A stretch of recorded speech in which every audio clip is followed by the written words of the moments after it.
So again, there's a connection here with us, and I use the term that we're connected by a family and marriage and all that.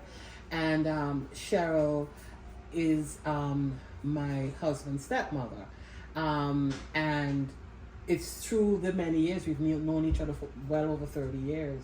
Yep. Well over that. So it's really interesting to hear the story. Also, this is Rosie Talks Life, and I'm off camera, but we had a little get together, a little party. So it's a little Hawaiian theme. So that's why my friend here is looking so festive. God bless. And you're gonna hear noises. You're gonna have, and it is what it is, because I'm taking this rare opportunity. Because we were trying to do this for a while, right? And I said, excellent. Let's just do this. So Cheryl, Aunt Marie was saying that she was in China for 11 years. So you went when you was about 17 and came back when you were about 18 to 19.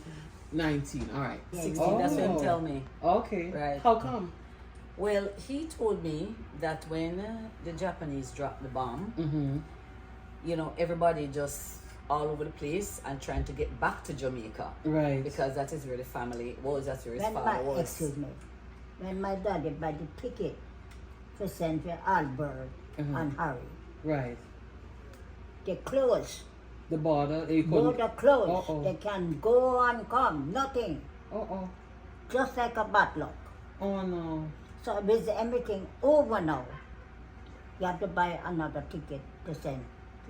But wait a minute, so your daddy had already gone ahead. That's what I'm saying. And left her father. Right. But and my father was still there in the whole drama, because he told me when they start shoot and everything, the Japanese, to go across the waters to get to the ship. Right. He had to hide under the dead bodies. Jesus. Right?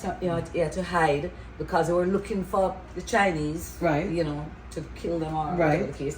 And he had to hide. So when the boat went across and reached land, then he had to find his way to Jamaica. Wow. And then he ended up in San Francisco. And then he was a stowaway on the boat from San Francisco to Jamaica. Now, my brother, William, found some kind of manifest that he was on the boat. Wow. But he was one of them that was at the bottom of the ship, like, the ones that couldn't pay, couldn't afford to get a little, so he was under the dead bodies and found his way to the boat. Yes. And then stowed away because he didn't, he didn't like have a ticket or something. That's what he told me. And in the nights now, he used to crawl up and get scraps off the table or leftover food to survive. And so on to survive. And then when everybody, is out, him go back down into the dungeons.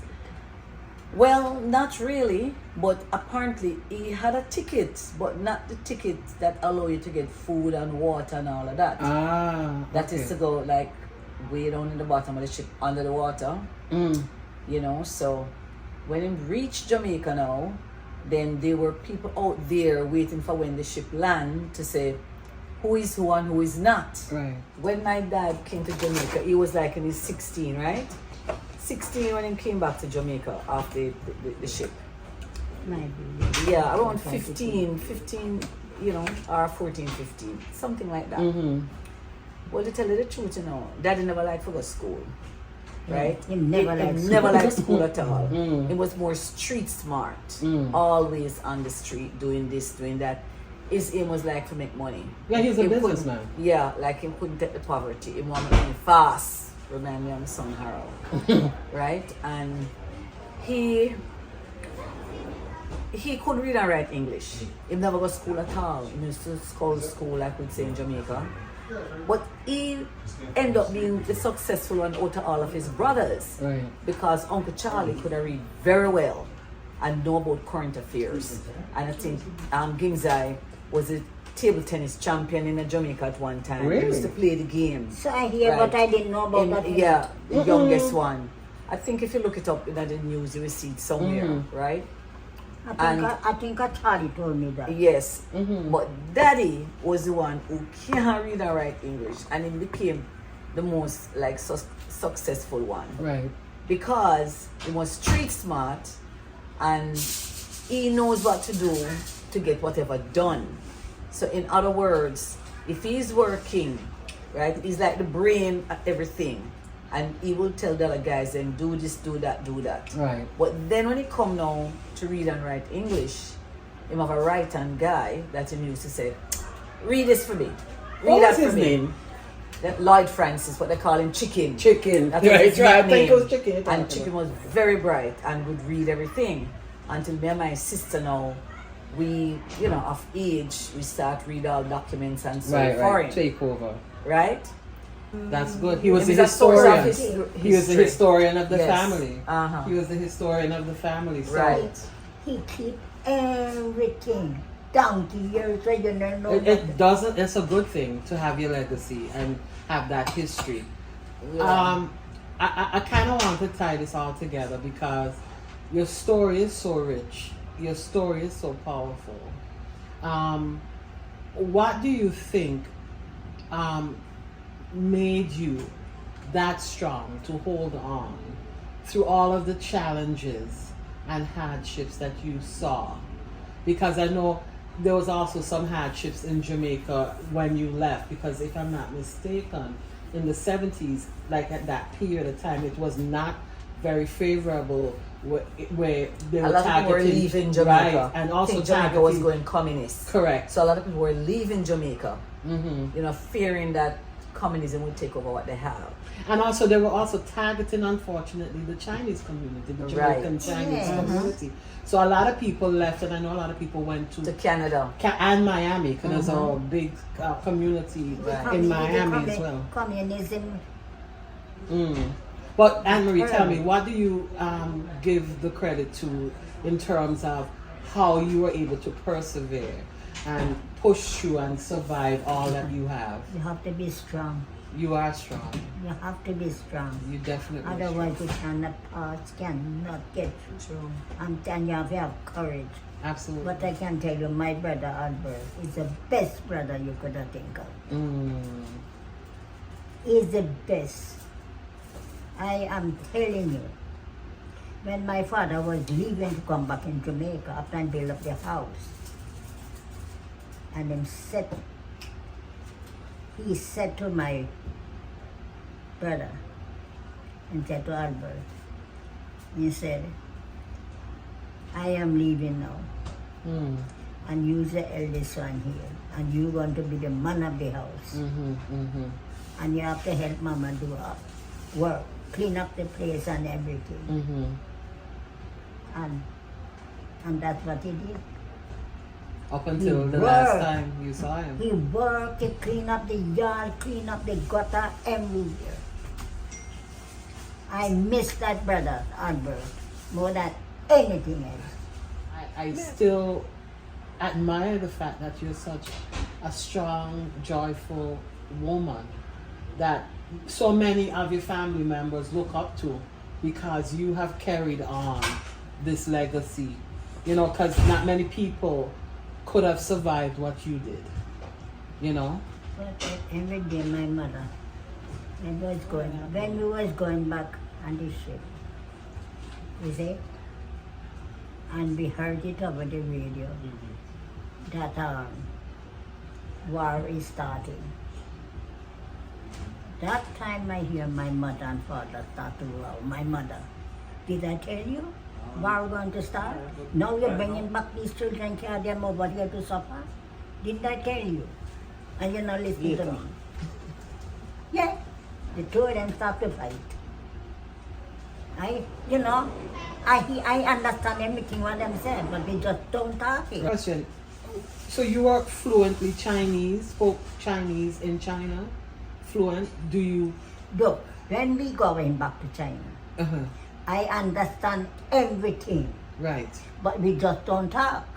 Right. Yeah, Right. all of us, we understand everything what them talk, but we just don't talk it. Right. So it did not take us long To pick it to up. pick it up, Right. because we already know it, but we just don't talk it. Because back home in Jamaica, you're speaking, Pure English. right. So then, So when my but you had that because your parents must have spoken speak Chinese. Chinese. But they So- didn't talk Chinese to us. That's why we don't Oh my speak Yes. goodness. At I all? would, My at all. father. I wish my father did so would be bilingual, but Absolutely. he never did. Absolutely. Because back then, them usually tease the Chinese. You Yeah, know. yeah, yeah. When you speak another language, it's like, you know. I know it's something that people would Right. So I want. wish them would talk to me in Chinese, but And I was saying, I asked, why did they go to Jamaica, to China from Jamaica? And she said, for them to know like legacy and where they came from. And I said, I remember you and your daddy and Harold went back. I remember that picture. You were standing in front of, if I'm not mistaken, that home, right? Yes. And I thought that was such a great thing, and maybe one day Harold might do that with our Stephanie and stuff with their kids. So that legacy, because that's such a you have that connection from Jamaica, and you have go back yeah, and forth. but you know something, it's hard to do that, to go back where we went at that time, because Mr. Chin, Sidney Chin, which is my uncle, Aunt Marie husband, took us there. So for you to go there, you have to know someone. Know somebody You have and to know know the someone, because language. it's not like what it used Otherwise, to it's a dead dog. be. Yes. For them not True. speak English. Because they speak the old language, Akka. Old language, yeah. I think it's Akka it is. They speak the old language, right? So it's not like Cantonese and Mandarin like nowadays. Right. So you have to know somebody to go to that village, to kind of know your way around. You can't just go there and say, oh, I'm going to get somebody, they're going to take me around and that's a lost cause now. That's a lost cause. You don't know the and kids listen and to all this that. part Right. now. Yeah. And this younger generation. When Aunt Marie time comes, not that I want you to go, No, she ain't going yet. but she is the last of the Mohegans, like you would say. Wow. After Aunt Marie, there is no more on my father's side. She's the original. Too. She is the original. Right. And after Aunt Marie, there is no one else. Just us, the offspring. I think it's important that we do this today. Sometimes we sit on so much information that nobody really talks or even wants to listen. But what I like is that your kids and your nephews and nieces want to know and know, quite like Jason knew quite a bit. Yes. So I'm very pleased with that. And then that will then trickle down to the Kayleys and the others. Right. Because it's important to know where you come from. Because a lot of people, it will dilute and they will never know. So this memory, did you have any fond memories at all being in China at that time? Any? Don't have any, no. No. If I do have any, I don't know them. No. Okay. Because it was rough, as you said, it was a rough time for you. I don't know them. Okay. It's tough. But I can tell you, my brother Albert, he suffered. And every day my mother blamed my father to take us back here to have all of us to suffer. My mother didn't want to go back, Oh, she did not. because she hear it over the radio and thing. Said, war is coming. Oh. He said, war is coming. But the war was coming, but it talking for a good while, and it did not start. So he took the chance and went. It did not, the war coming, but it did not start. So my father said, Chuck, we're hearing this thing for years now, and it's the same, start. So I decided to buy ticket to take us back. But then how he would take y'all back, right? And then leave them? Because the money ran out. Oh, so He he didn't had have to go enough back money to pay for ticket He for built up that everybody. house. to come back. So He he figured loved if that. him come back and work, we He send could the money send. over there Yes. for them to buy ticket and come back home. So that is why he had to leave. We're in business places and go carry the money to someone else to get it over there, like what we would call wiring funds. Right. But that person would send the funds, and that take forever. Absolutely. You know what I mean? And then in those days, the ship takes so long to That's reach what I'm Hong Kong. thinking. It's not like nowadays when you go up on a cruise, and the cruise get to the destination like 2 days. 2 days or whatever. You're talking days, maybe 2 weeks, more than that to get from Kingston to China. And something too, I have a lot of admiration for my father, we were very close. Very. Because him struggle, when I say him struggle, him couldn't read and write English because him the hate for the school. But he was street smart and he have a business mind that everything in touch turned to gold. Because I remember when he had the shop at Sutton Street and Wildman Street, he didn't have no car, you know. And he had them like a bicycle with a tray in front, right? And he used to carry stuff in there, bring it to the shop. And then he have a friend of his named Duxie, an Indian man who drive a station wagon. Not even a new station wagon, the thing I break down on the street so often. And Duxie used to help and bring the bale of rice and thing and so on, you know, to the shop. And me see my father, you know, just take up the bale of rice and the big bag of sugar and carry it in the shop. And me, before I go to school, we never have it easy, you know. Me being the older one, me had to bag out the flour, £1, £1, £1, the same thing with the sugar pack. It's not like you go to the supermarket and pick up a £5 bag of flour and you pick up a £2 bag of sugar. You had that old scale, right? Add the scale and you had to wait and put it on the brown piece of paper and wrap it. You understand? So when a lot of people say Chinese in Jamaica and say, yeah man, them have a lot of money and them have them life easy and all of that. Our life never easy, you know. It's all my father. He grows up. He instilled a work ethic in y'all. Right. The work ethic was the mother have and the father have, but God bless the child who have its own. So it was just said to me and my sister, you see you and Charmaine, right? On a better try and work smart, not hard. Work smart. And we will get where we want to be. And that is what him instill in us. Him said, don't depend on any man for bound this and that. And you try to get it yourself. Just try to be independent. And that is how we grow up, friends. You understand? Saturday, a big day at the shop where everybody come by. Them food and stuff. That is the Me biggest have to put big Jilla oil, pint of kerosene oil, and all them things. I don't like it to go to the supermarket and get a buckle of oil and I start going, you know. Me add to weight, measure it, big Jilla oil. Everybody come with them oil buckle and you have to measure it. And me round the back and chop up saltfish. You want a pound of saltfish? Some people come and beg for the saltfish tail. Because when them cook the bananas and then put the tail in it. So when you see us grow up now and have what we have today, we work damn hard for that. Right. You understand? We work for it and then nobody not believe it. No. They see me in the grocery store. I mean up a popping in the pickup truck. It was a station wagon but the back the kind of open. I mean I cut yam, pound of yam, banana, bag up orange, cut watermelon and him a collect the money. We used to do all of that. Were you selling from the back of the truck? I was selling from the back of the pickup truck. We sit on the back and sun burn me. And I had to be around here, I do it. We never have no hot or anything. We never have anything there. So let me stop you for a second. So with all of those experiences, you have made sure to pass that on to your children. Of course. And I let them know the value. Don't take life for granted. Don't take things for granted. Sometimes they would come and ask for something. And I said, listen, I don't get paid this week. Next week, maybe I can give it to you. Right?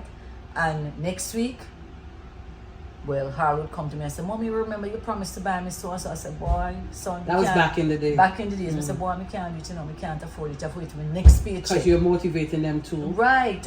To know the value of things, not like it come free. You understand? When I give them something, I'd say, you know how hard I work for this. Make sure, you know, when we give you, you're putting it to good use. Right. When you transitioned over here, you then went to work here as well, right? In the 70s. Right. I worked here for 20 years. Got you. 20 So, years. and it's the same sort of ethic of working, trying to provide for your family.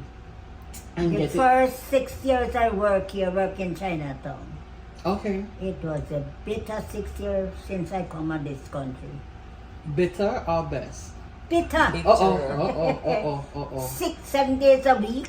Oh my goodness. 10 days, 10 hour a day. Oh my Oh goodness. gosh. But you I pushed remember one night coming home. We have train problem. I didn't get home till late. At 10 o'clock I don't finish with the dinner yet. through. And my daughter come and said to me something. Mama, the dinner ready yet, Ma. I want to eat to go to bed after go to school, get up early to go. I takes a tear drop down in my eyes same time. Because all of the sacrifice and you just struggling. Yep. Yes. I'm telling you, I never forget that night. All right, Aunt Marie, Cheryl, I can't thank you enough. I think you have opened up the eyes of, the listening, the viewing public, because, a lot of people, even in America, are not even aware of the rich history of, Chinese Jamaicans and where they came from, and the fact that if I ask you where you're from and you say, I'm a Jamaican, you know what I'm saying? But you still have your heritage of where you came from as well. And we don't, I think, give enough credit and respect to the journey of what you had to go to, like your father, as you speak, and your brother, and all of that, and where you have come from and where you are now.